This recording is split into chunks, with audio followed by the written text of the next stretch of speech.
Hi, good morning, everyone, and welcome to this month's Cornerstone commentary presented by University of Kentucky Federal Credit Union, where the first Thursday of every month, we invite important people on and I get to ask them very silly questions.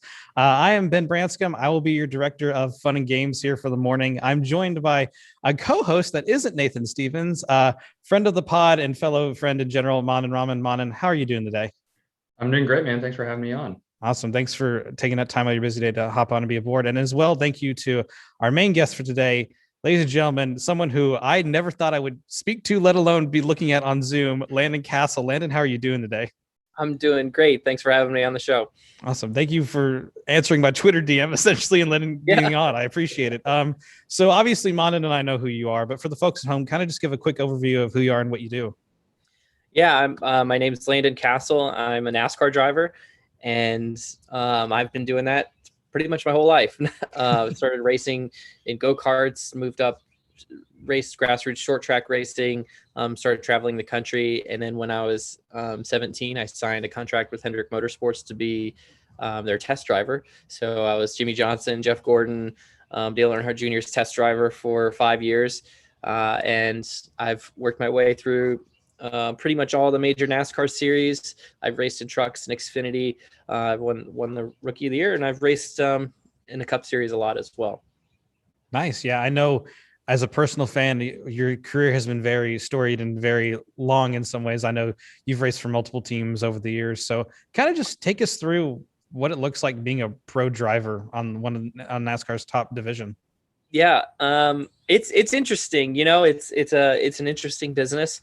I've sort of managed to make it. I'm coming up on 500 total NASCAR starts this year, which is pretty cool. I never really thought it never occurred to me to make that many starts. So this has been my full-time job since 2007, and for me, it's been a balance of expectations, my service as a driver, sponsorship, which is really what drives opportunities for drivers in this day and age. I feel like I've built my business on maybe not always counting on that sponsorship, because that leaves it up to other people's judgment. And puts my fate in somebody else's hands. So I've just prioritized my services as a driver my entire career, and always felt like I need to bring something to the team that I'm with, or team owners if I'm looking for a job from the driving perspective. And it's gotten me a lot of really good opportunities in the sport, and it's provided for my family for over a decade now. Nice. That's awesome to hear that you've had that level of stability for such a, I guess you could say, a journeyman in some cases. I know you've jumped around at times from team to team and been out. It seems to have been out of a ride. So it's awesome that you've been able to continue that dream and that fighting passion. So I want to ask, so at the start of the pandemic last year, about a year ago now, everyone kind of was stuck at home, locked in, couldn't do anything, couldn't go anywhere. And then everyone started streaming on Twitch. And I remember casually scrolling through Twitch one day, and I remember finding like, oh, some drivers have channels, but they're like not doing a lot, or they're kind of quiet, or like Anthony Alfredo was one of them. Austin Dillon was another. And then I remember finding yours and your full blown setup of three, like full monitors, like everything, had the sponsorship in the back. Just kind of talk about what kicked off the want to stream on Twitch and just the idea behind it. I mean, it was just a shotgun opportunity, really, for all of us. It was. I mean, it's such a weird time. The pandemic, and in particular, I feel like the quarantine part of the pandemic, March, April, May of last year. To me, it was just like a short-term reinvention. And I also, I didn't have a cup ride at the time. So when I got invited to be in the Pro Invitational, the eNASCAR Pro Invitational Series on iRacing, I legitimately was like, hey, this might be the only NASCAR racing I do this year. So I should probably make the most of it. And then at the same time, I got paired up with Blue Emu, which is a NASCAR official partner. And they had big plans for their NASCAR sponsorship last year.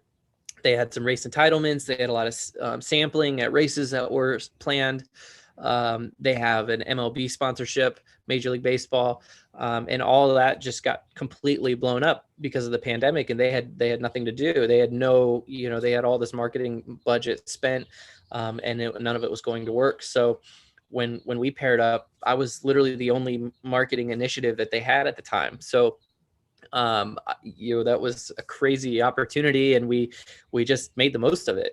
And so it was cool because I was able to sort of build a platform in the digital world, even though, everybody knew the goal is to get back to the real world. We want to get back to real world racing and real world living. But at least, it was an introduction into this crazy digital world. And I feel like no matter how logged on you might think you are, everybody pretty much multiplied that by 10 last year. And that's how we lived our lives. So it was really cool, and a lot of cool things came out of it for me that are still going today.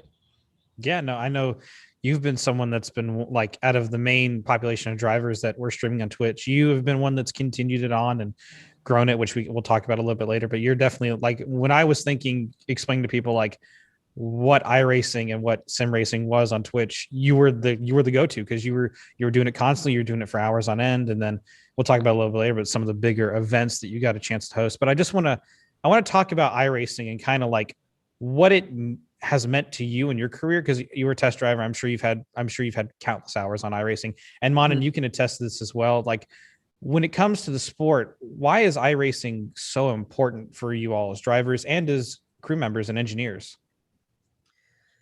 I'll go ahead. For me, I used iRacing really early on in my career, and my first Cup starts back in 2010, to get familiar with the racetracks. And one thing that iRacing has done flawlessly from the start of the service is getting the racetracks right, and the visual of the racetrack and the scan. And that really helped me early in my career of just learning how to unload, how to start off the weekend on the right foot. When I made my first starts in the Cup Series, we were qualifying into the races where there was 45 to 50 cars on any given weekend trying to make the race. And we had to spend the first hour of practice in qualifying trim straight off the truck. So I had to really be able to lay down a lap right away. And iRacing was a huge help for me in to be able to do that. Now I think that iRacing, has progressed. Even those track details have improved even more. The car models have improved even more, and I think the racing is very realistic. And is constantly getting better. But for younger drivers, I think it's a great complement to whatever you're trying to do in the real world, and it's a great way to learn the fundamentals of motorsports. Mm-hmm. Yeah, I'd agree completely with everything Landon just said. And I think the biggest thing is just getting practice and just being able to practice racecraft and just the whole situation that you're at when you're at the track. From the crew side, one of the biggest things I think iRacing's helped me is just getting practice and repetition when it comes to building setups or just going through the motions of, okay, this is what the driver's giving you feedback wise. This is how you're going to respond to that. These might be the changes you do at the track or whatever. And while, everything might not correlate exactly 100% from iRacing to real life, there's always so many variables, especially like tire models and things like that. Nothing's ever going to be 100% perfect in a sim going to real world. But just getting familiar with, okay, what adjustments are you doing? Getting familiar with kind of the verbiage and what the driver is saying to you when you're going through the setups and everything, and the track details and everything combined. It just gives you a lot of really good repetitive practice before you actually go do it in real life. Mm-hmm. That's something that, like, even as a user of iRacing, and I've been on the sim since about late August last year, just like the repetition is the biggest thing. Like I remember getting in it and being like, I can go out and totally compete. And then like I get out there first few laps and I'm fully just making an idiot of myself. So I think repetition is certainly a huge key in that. And I kind of want to ask both of you, because you both have been around the block, so to speak, for a while, both in the industry and both on the sim. We had and I kind of coined this term with some of the like smaller group of friends I had. We had this iRacing boom that started last year, in the middle of the pandemic. Everyone was on it. Wheels were out of stock everywhere. Memberships were booming. And then we obviously had the Pro Invitational stuff. I want to ask your all's opinion on that boom, so to speak, and like how important that was for sim racing and racing in general, and what it means to you to see like this huge interest just rush in all of a sudden to motorsports, even if it's virtual. I mean, I think it's huge for motorsport. I mean, it's huge for sim racing, obviously, but I think it's great for motorsports because it's just such a low barrier of entry for people to get involved in motorsports and learn the fundamentals, whether you want to be a racer or a fan or a crew member or anything. Sim racing is a really easy way in. There is a cost involved to hardware and computer and a membership and things like that, but there's a pretty low cost to just getting online and meeting people and joining social networks that are around iRacing and sim racing. I mean, we have a Discord channel with over 1,000 people in it, where people are talking all day long about gaming, not even just iRacing. And obviously the Twitter community and iRacing's forum community is really strong and vibrant. So there's a lot of different roles for people, and it's a way to learn racing without leaving your house. And I don't think it's by any means a replacement for grassroots racing. I think it's a new discipline. It's just an entirely new discipline that, yes, sim racing has existed for a couple decades, but the way that it is now, it's a new form of grassroots racing, in my opinion. Mm-hmm. Yeah, and add to that, I think it's kind of helped to bridge the gap between the communities of online exclusive versus the real world garage. You're seeing a lot more people kind of be more immersed in both fields. Even this year, with us still racing in real life, Fox is still carrying on the Pro Invitational for select few races and things like that. So there's definitely that interest in it now. And I think people really see the value of how easy it is to get it into people's households at a much cheaper cost. Way easier to wreck a car in iRacing than it is in real life, and not have to worry about paying for it. So just kind of bridging that gap overall from real world to online communities is definitely helping a lot. Yeah, no, for sure. It's definitely, I bridged the gap for a lot of people. I know, just for me, for instance, racing's been a passion of mine since I was a kid, and not everyone can go out and afford a beater car and go to your local short track and run around. Unfortunately, I wasn't one of them, but my goal was always to try and get into iRacing. And now that I'm finally here, it's a very good supplement, and it's very entry level, like you mentioned, Landon. Just anyone can really kind of get into it. Anyone can kind of start off with it. It's a really great platform. I want to go back. You both mentioned it now, the Pro Invitational. Landon, kind of talk about what that was at the time. And if I haven't checked it recently, but if I'm not mistaken, it's still the highest viewed esports event, at least in North America, on national television. So please kind of just talk about what it meant to be a part of something that huge and that important. Yeah, it was incredible because especially a year ago, the Pro Invitational, we didn't have any other racing going on. So not only was it the only thing out there, it was the only thing for drivers to take serious. And you saw the competitive spirits of these professional drivers come out, trying to run well in these races and treating it like a real race. And I think that's when I'm of the thinking that is the best use case for iRacing and pro drivers crossing over. And the reason for that is, I think that motorsports and sim racing have a competitive advantage over other sports and their esports counterparts. And that is that the act of sim racing is the same thing that you do in real life. Yeah, you're not strapped into a car, although some people have some pretty elaborate sim setups. The car's not moving, you're not risking your life. So you have everything but the physical risks and the physical car. But the way you drive the car is the same in real life. You turn a steering wheel, you push a gas pedal, a brake pedal. The muzzle memory is very similar. The seating position in iRacing, you can't drive the car from a seating position above the car or on the roof. You have to sit in the car like you would a real car. So I think there's a real opportunity for this crossover between real motorsports, virtual racing, And I think the best use case of that is to say, hey, these are professional drivers in real life. Let's put them up against each other in the virtual world and make more content for the sport.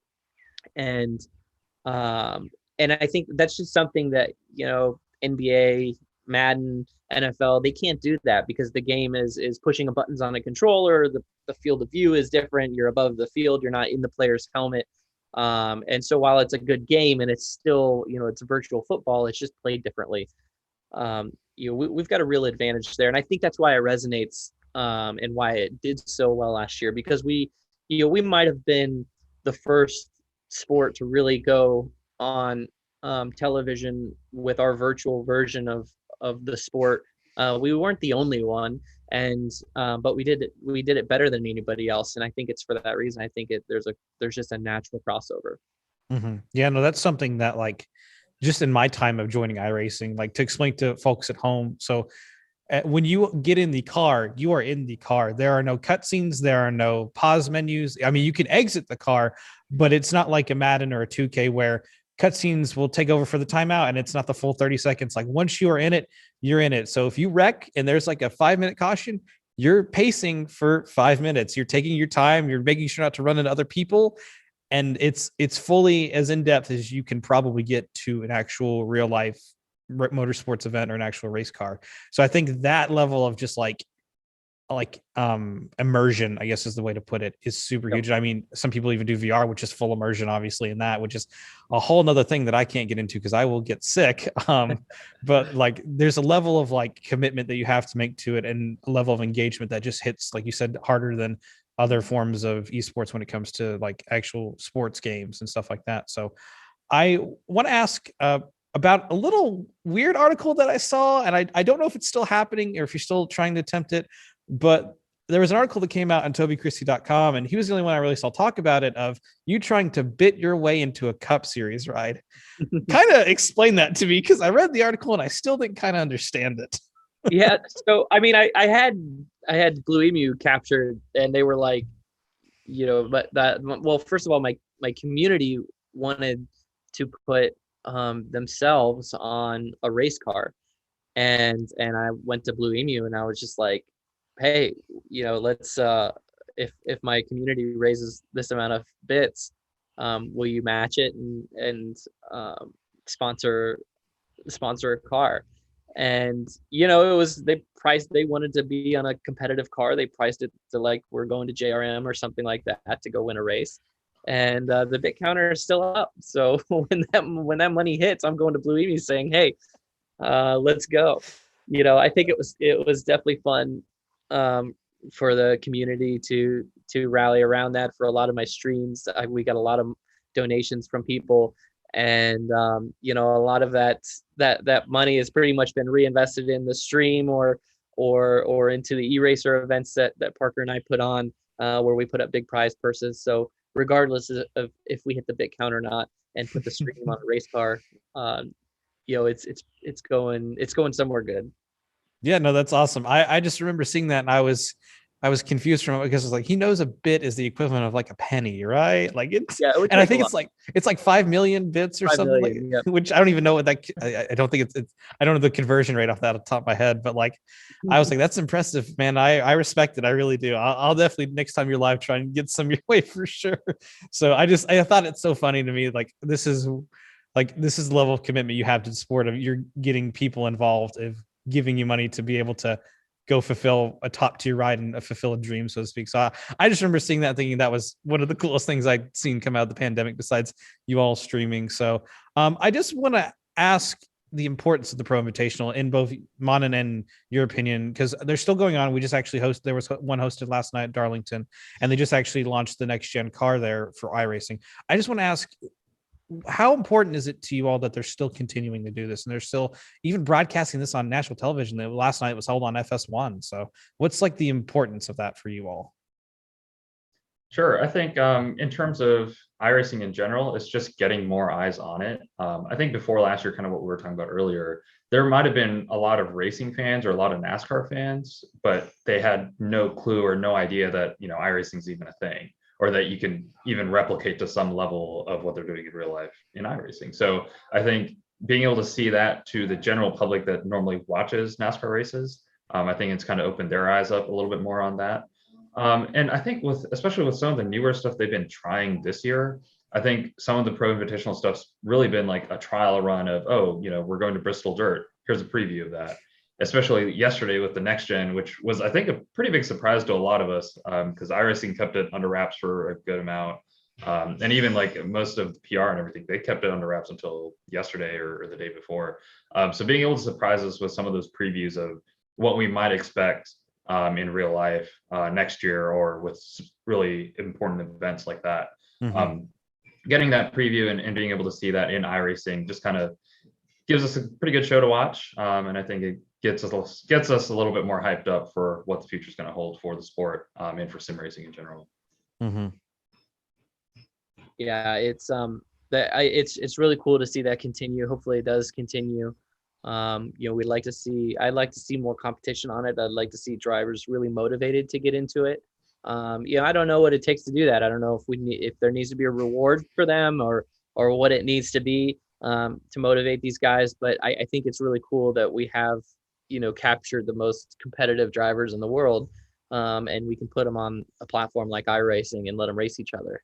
So hopefully we can tap into that. I think it would be cool to see opportunities for the other series as well, the Xfinity and the Truck Series drivers, the ARCA drivers, because these are drivers that use iRacing pretty regularly as well, and they need an opportunity to showcase their talents, and they need more chances to show what they're capable of against their peers. So maybe not necessarily against iRacers. They race against iRacers every day, but pro iRacers are pretty darn good.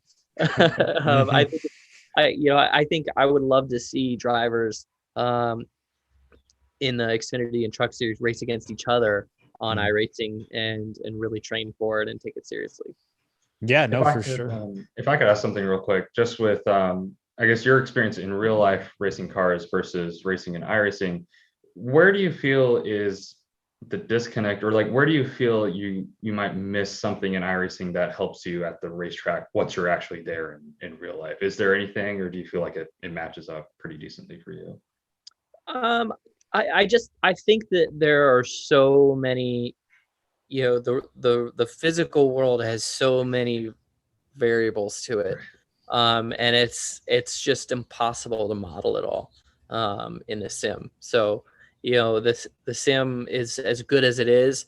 It's just it's just hard to model everything, and they will constantly make improvements to it, but at the end of the day, the way our cars change in real life on a regular basis, lap by lap, second by second, and then there's something intangible about the physical risk involved of your bodily risk and the car itself. There's no telling what's going on in your brain that changes when you get into a real car, when that's at risk. So those are the things that amount to those differences that you can't, it's hard to just point and say, hey, here's how they fix that. At the end of the day, I think iRacing just continuing to improve on the sim and continuing to improve on the modeling will close that gap. I gotcha.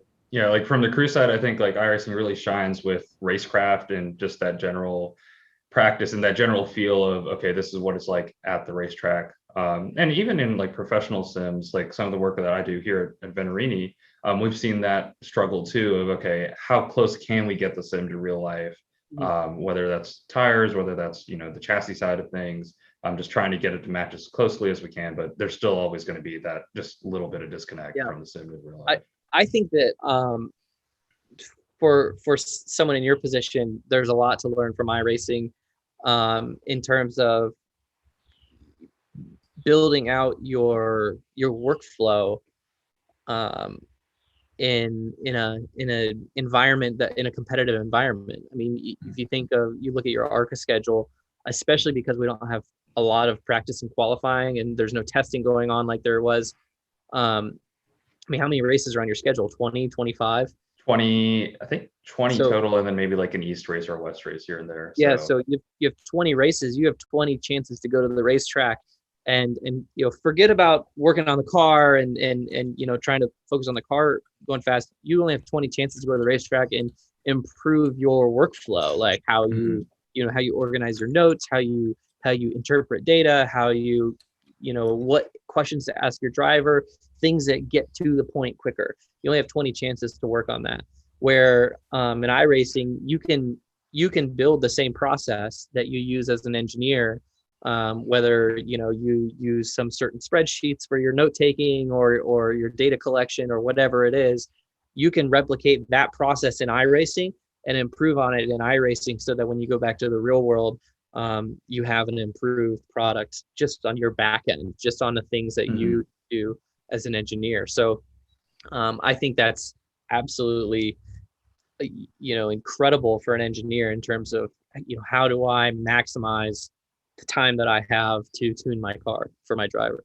Absolutely. And that's actually what I worked on the most during the pandemic last year, when we're just sitting at home, was going through data analysis, getting like the McLaren Motec data pulled from telemetry and all that, and just practicing going through it. And obviously it's easier in iRacing because you don't have to worry about keeping sensors plugged in and stuff like that, and don't have to worry about like $2,000 sensor breaking on you or something on the car. But just getting that repetition and getting through the same practice of, okay, this is what data traces look like, or this is what we expect to see, this is what it's looking like, and things like that. Just getting that repetitive practice again really just helped a lot, for sure. Nice. Yeah, it's nice to see that it's a tool for both people that want to drive fast and also those that want to build a skill and understand more about it. I know, Monin, you hosted Ring Around the Roadies back in the fall, or fall and winter, I believe it was. And just helping you out building setups was always interesting, hearing you talk about what it meant for you and kind of like the different versions and changes that you made and understanding that. So I always thought it was really cool just to hear like your like the intelligence level that you had and how you were able to take this and make it into like a super useful tool for you. So that was something I always appreciated, was like the in-depth that you could get with both driving wise and also just your engineering side and building a setup. I want to jump a little bit back in time, if that's okay. So I believe it was in the summer. I kept hearing word about the virtual Firecracker 400. Kind of take me through that, because that was one of the biggest events in iRacing probably last year alone. Just take me through the beginning stages of that and how it even came to be, Landon. I mean, it was really a product of a few things. Number one, iRacing coming out with the 1987 car on iRacing on the service, and that just being, the timing of that was perfect. And we thought, here's an opportunity to use this car and see what it can do. But also Parker Kligerman and I, spent a lot of time online together talking about iRacing. I've done big events before on iRacing with the Landon Cassill qualifying challenge. Even a decade ago, I hosted that on iRacing and put up big money. And so for me, it was a desire. I've always had this desire to, put these iRacers through the same emotions that we go through in real life, which is, this is one shot. There's a huge reward. There's a lot of risk, treating it like a real race. And the LCQC does a good job of that in a unique way, because it's like one lap qualifying. But for the Firecracker 400, we created an event structure that was like a real event, like a real race. You had, we had so many competitors that we had to structure it sort of like the Chili Bowl, or almost like a tournament. So people had to race their way through. But then we did single lap qualifying. So we used the service in a different way that iRacing doesn't necessarily intend to use their service. We didn't use their qualifying servers. We used just an open practice server, but we made every driver qualify one lap at a time, and really put the pressure on to see if they could make it into the event. And we put up more money for an independent event than anybody else puts up on the service. And that was something that Parker and I were like, hey, let's do this. Let's put this up. Let's see if we can find some sponsors to pay for it. And we did. So, from there, I think that our goal with eRacer is just what are some of the biggest events that we can create for the platform that are going to attract people to the platform and to these events, and what are things that we can do on the platform that you would never do in real life.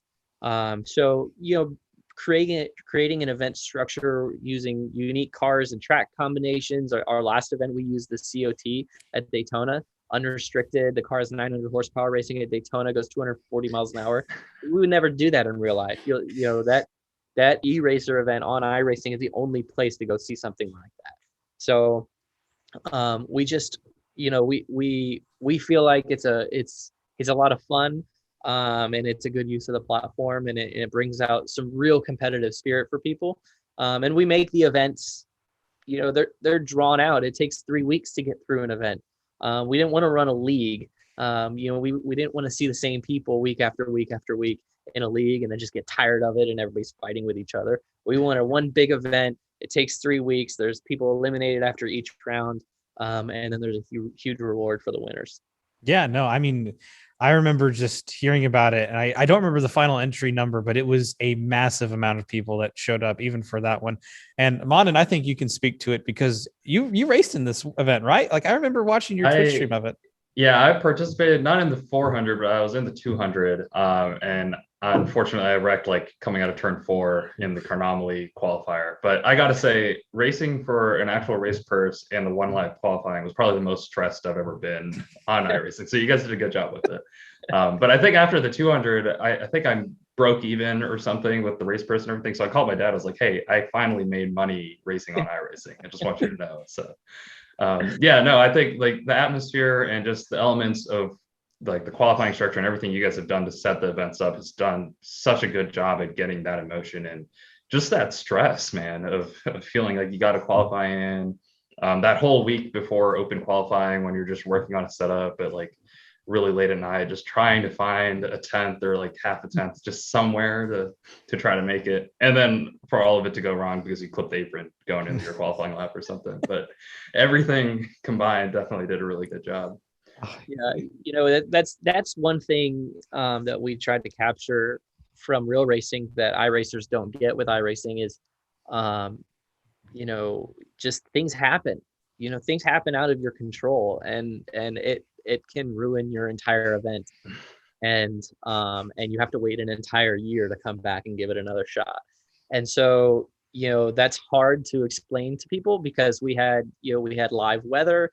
iRacing simulates real weather, and so the weather can change. The sun can come and go, the clouds can cover, the temperature can go up and down, and a lot of people on the service in our event, they didn't want that for qualifying. They were like, we need static weather for qualifying. It's the most fair. And they're right, but the problem is, racing's not fair. I mean, it's just, you can, if qualifying takes 3 hours and the sun changes and the weather changes, the track gets faster or slows down, that's out of your control. You just got to do the best with what you got. So it wasn't like we were stacking the deck for anybody. It just, we just let the service do what it does. And it created parody, and it created underdog stories. It created heartbreak stories, and it was just great content for the show.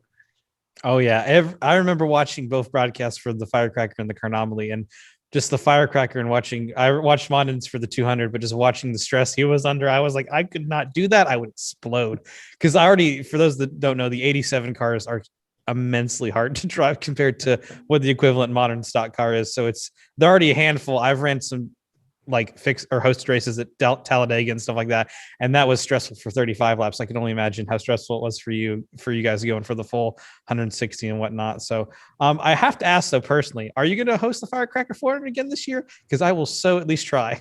Yes, yeah, we are. We're actually in the early stages of planning it right now. We haven't announced any dates yet, but we're getting it together. And by the middle to end of June will be the dates that we do run it. So we should be announcing it here pretty soon. But it's gonna be a lot of fun. Perfect. I can't wait to at least make a fool out of myself in qualifying. So can't wait. I do want to ask too about the Carnomaly 500 because that was, to my knowledge, as of this date, is still the biggest hosted iRacing event that wasn't hosted by iRacing, hosted independently. You all put up, I believe it was like a $15,000 purse at one point that I saw. Just talk about like the concept behind that, because that also kind of kicked off eRacer. So I kind of want to ask kind of what made you all want to do Carnomaly? I assume it was closer to Daytona in the start of the season, but kind of what kicked off that and kind of how did that help kick off eRacer? Yeah, I mean, we really just, that was our second big event. We wanted to make our version of a Daytona 500, a Daytona 500 that can only exist on iRacing. I think there's a lot of really good Daytona 500 replicated events on iRacing where people can run the A car, maybe their fixed setup, and it's they look really great on the service. But we wanted our own, and so we used the COT. The car is crazy hard to drive. The tires wear out really fast. It's like driving a car. It's like it turns Daytona, which is a super speedway, usually wide open, into an intermediate type feel, where you have to lift for the corners. You have to think about your arc, and you have to race in traffic the way you would on an intermediate track. From the e-racer side of things, Parker and I just, we want to build this brand that people are attracted to in the community, that they know we can put on good events. We have a consumer to consumer marketplace, where people can buy and sell sim racing hardware that we just launched about a month ago. And, because we're just trying to service the community in whatever way we can. There's a huge shortage for sim racing hardware. In fact, our marketplace, we need more sellers on our marketplace than we do buyers. We feel like we can sell anything we want, but it's a matter of getting sellers on the platform. So we're building that out. We have a great Discord server where people are all day, every day, having conversations, organizing races together, sharing memes, talking about Rocket League, talking about iRacing, whatever it is. It's just something Parker and I decided to do together to say, hey, let's combine, our relationships in real world racing and sim racing, and really bridge the gap between the two. Yeah, no, for sure. I know just you and Parker too have been kind of leading lights, so to speak, in with the sim racing world. I know Parker, he owns Kligerman Esport that runs in the Coke series, the iRacing Coca-Cola series. And then I know you all have teamed up. You all are really good friends. I don't know if you're teamed up with him directly, but David Shieldhouse, who does a lot of stuff for Kligerman Esport, he's a good guy that has been around sim racing for longer than I could probably even begin to think about, because he's just that old. No offense, David, but I know you all have a good team, and like the level that you all take to your broadcast, number one, and just the level you take into building these events is amazing. I know looking at the Car Anomaly broadcast and how high quality that was. You had pit reporter Kim Kuhn was a pit reporter for you all at one point, going down, getting stories, hearing about other people and what was going on with their cars, and just the consistency and the level of quality that you all brought to those events was insane to me. And I know you mentioned the emotion. I'm good friends with the guy who finished second, Car Anomaly 500, Michael Cozy Jr. I remember going back and watching his Twitch stream and seeing him almost break down because he just finished second and the heartbreak. But then he's like, I got $1,000. This is great. So just watching that level of emotion that you all have built into these events has been insane to me. It's just been in the span of a year that really, like I talked about earlier, the iRacing boom has given us. You've seen it went from the Pro Invitational series to now, like, you're hosting individual events that are paying out the biggest payouts we've seen to date in the Sims history. So I kind of asked though about the future of eRacer, kind of like, what are your goals for eRacer? You've obviously hosted a few events. You just mentioned you're going to try and do the Firecracker 400, but what are your plans for the future moving forward? In a nutshell, it's just to continue to strengthen the community. So we're going to do that in whatever ways we can. So through the marketplace, we're going to find ways to serve the hardware needs side of things. We're working on ways to give the creators that are out there an opportunity to sell on our marketplace. So there's a lot of different places to go and buy button boxes and small handmade things. But there's really no central place for them to go, and no place that's trusted and sim racing endemic. A lot of stuff is on eBay or Facebook or Etsy. So we just want to create a place where there's a lot of conversation, there's a lot of community, and a trusted place for people to go and buy and sell things. From the events, we just want to keep putting on awesome events, and so we have plans obviously for the Firecracker 400. We have plans for the LCQC again this year, which is going to get a really unique twist on it.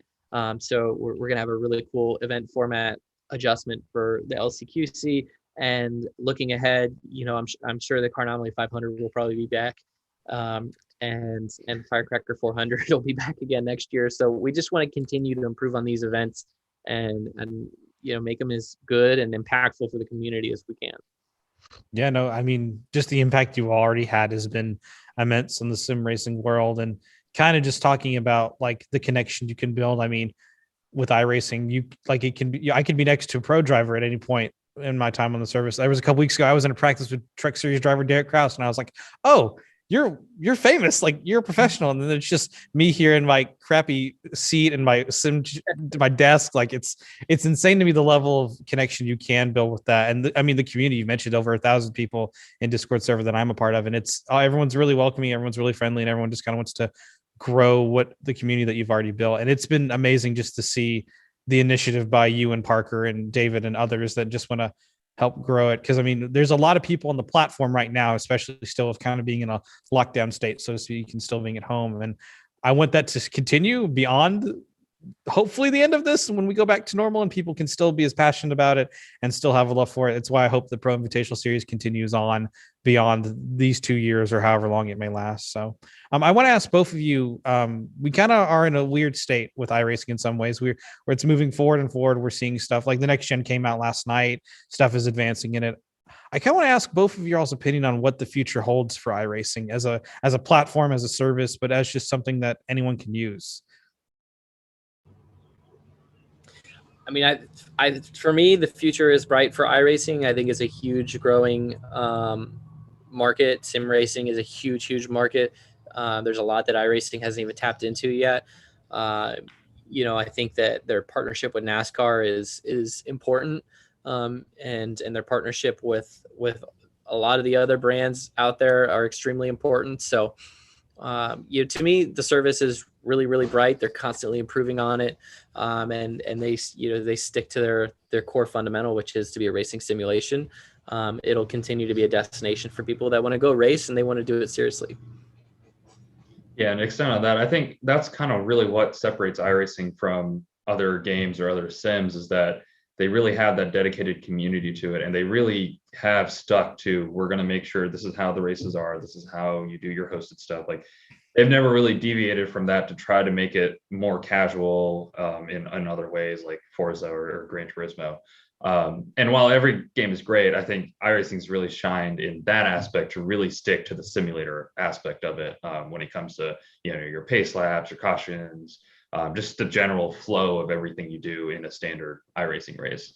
So I think as long as they stick to that and keep building on that, anytime there's new content, especially in the last year, they've really done a good job getting these new updated cars into the service. I think that was one of the biggest complaints in the previous couple of years was like on the IMSA side, things were a little outdated with sports cars. Some of the NASCAR stuff was getting a little outdated. But they've really done a good job last year in stepping it up and trying to get everything more updated, get everything lined up so that way in the future with these new cars and new series, everything lines up and it really works together pretty well. Yeah, no, for sure. Even in just the past year, they've added the 87 cars that we talked about. They added North Wilkesboro, which was fans had been kind of craving for a while. And just now the next gen car is already out and ready to go. I haven't had time to test it, but I immediately went and bought it last night the moment I found out I could. So just their content that they've been putting out for themselves has been really wonderful. And it's nice to see that they're growing more and more. And it's nice, again, it's nice to be able to be a Joe Schmo like me and be able to go up against an engineer like you, Monin, or an actual professional driver like you, Landon. It's really cool that the service is still as open as it can be to just casually put you in with anyone around you as much as possible. Before we wrap up for the day, Monin, I'm going to throw you under the bus, and I think we have the photo. Monin, can you explain a little bit about the photo that we probably are going to show here in a moment? Oh boy. Yeah, I sent this to Ben at like 10:30 last night because I just remembered I had it. But Landon, this is not actually the first time we've met.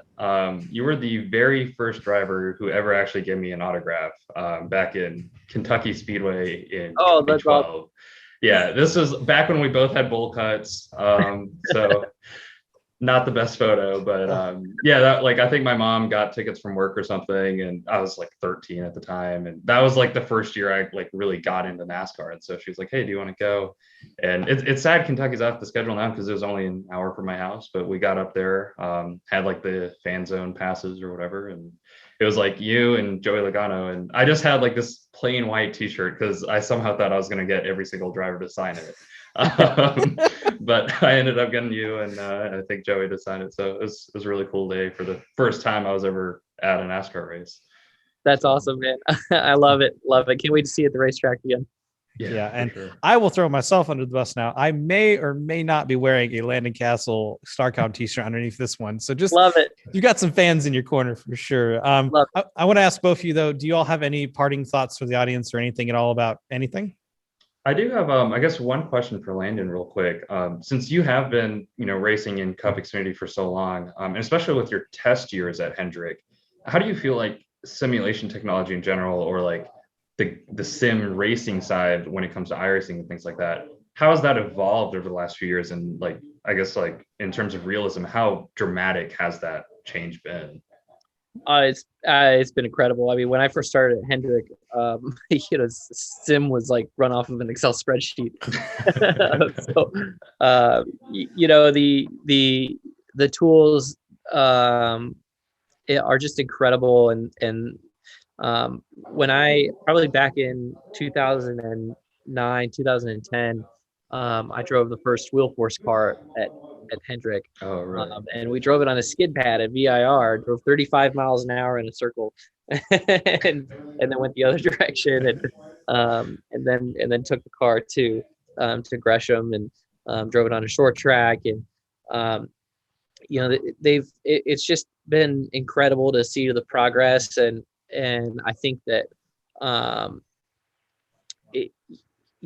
I love these tools because the whole point of racing is to make the car faster. And so it's really cool to see tools that succeed at that. And it's also crazy to think that not all those tools work. If the data's not right, if the tool's not built properly, it could send you in the wrong direction. There's a lot of risk in that.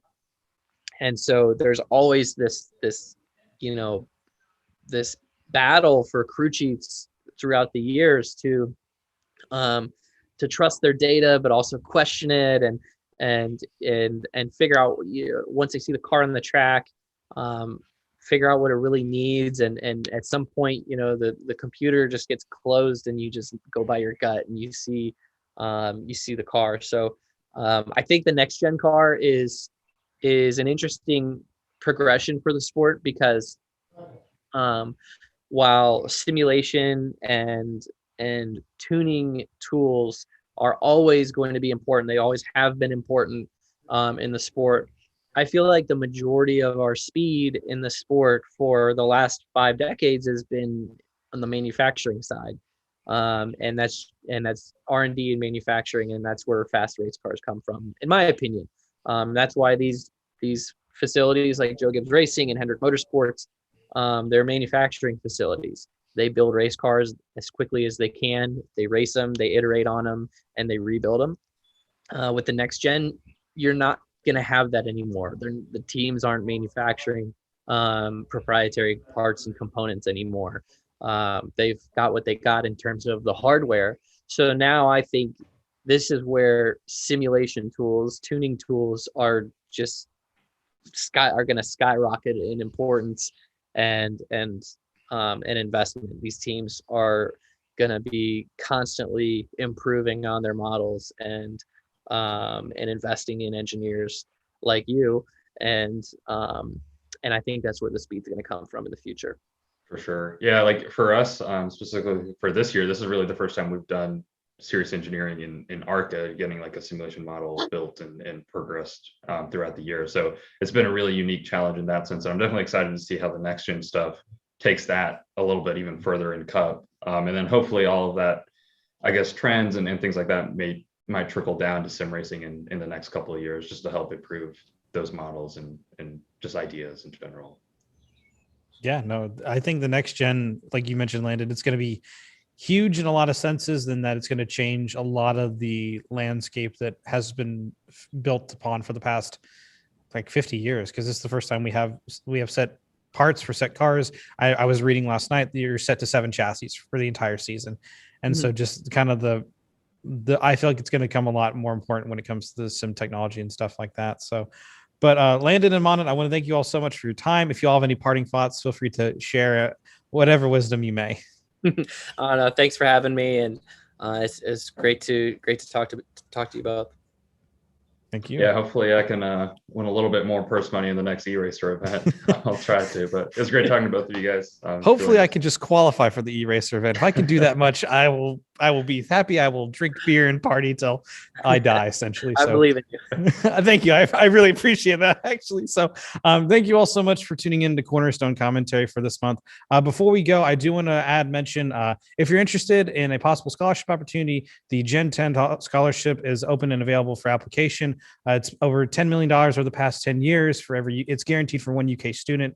There's more information here on your screen. But Landon, Manan, I want to thank you both so much for your time. I really appreciate this, and you all have a great rest of your day. Awesome. Thanks for having us. Awesome. See you guys. See everybody.